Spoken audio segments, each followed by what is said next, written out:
निवडणुकीच्या पार्श्वभूमीवर चंद्रपूरच्या जागेवरून शिवसेना भाजपमध्ये मोठी चुरस आहे। मात्र चंद्रपूरची जागा भाजप किंवा शिवसेना या दोघांपैकी कोणाकडे जाणार हे जोपर्यंत ठरत नाही तोपर्यंत कुठल्याही पक्षात प्रवेश करणार नाही असं स्थानिक अपक्ष आमदार किशोर जोरगेवार यांनी म्हटलंय। किशोर जोरगेवार हे भाजपमध्ये प्रवेश करणार असल्याचं वक्तव्य भाजपचे प्रदेशाध्यक्ष चंद्रशेखर बावनकुळे यांनी केलं होतं। मात्र चंद्रपूरच्या जागेबद्दलचा निर्णय होईपर्यंत पक्षप्रवेश नाही असं जोरगेवार यांनी स्पष्ट केलं। मी जसं यापूर्वी सांगितलं की एवढी गोष्ट नक्की आहे की मी पक्षाकडून निवडणूक लढवणार आहे। नंबर 1। नंबर 2, कोणत्या पक्षाकडून निवडणूक लढवायची हे काही माझ्या हातामध्ये नाही आहे, कारण की ज्या पक्षाकडे हा मतदारसंघ जाईल त्याच्याकडून ही मी निवडणूक लढवण्याचा मी यापूर्वी बोललेलो आहे।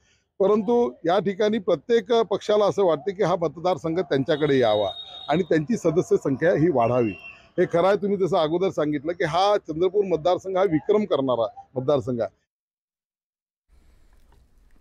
तिकडे ओबीसीचे नेते लक्ष्मण हाके यांनी संभाजीराजे छत्रपती यांच्यावर गंभीर टीका केली आहे। संभाजीराजे हे भेकड नेते आहेत। पुण्यात मराठा ओबीसी नेत्यांवर झालेला राडा हा संभाजीराजे यांनीच घडवला असा आरोप लक्ष्मण हाके यांनी केला। ओबीसी आंदोलनाला बदनाम करण्याचा डाव आखण्यात आलाय असाही दावा हाके यांनी केलाय। माझ्यावर गोळ्या झाडल्या किंवा तलवारीचे वार झाले तरी आंदोलन थांबवणार नाही असा निर्धार हाके यांनी बोलून दाखवलाय। खरं तर एक बदनामीचा हा स्टंट होता आणि काही भेकड लोकांकडून हा स्टंट केला गेला। कारण कॅनवाय गाडी आणि माझा गार्ड खाली आल्यानंतर मी मोटरसायकलवरून माझ्या मित्राबरोबर खाली येत होतो आणि त्यावेळी 25 ते 50 लोकांच्या जमावानं खरं तर हा भ्याड हल्ला केला। वळूयात अन्य काही बातम्यांकडे। मी लक्ष्मण हाके यांना विरोधक मानतच नाही, ज्यांची जशी करणी तशी त्यांची भरणी असं मनोज जरांगे यांनी म्हटलंय आणि या सगळ्या प्रकरणावर प्रतिक्रिया दिली आहे। हाकेंना भुजबळ यांनी उचकावलंय म्हणून हाकेंवर मला काहीच बोलायचं नाही असंही जरांगे पाटील म्हणाले।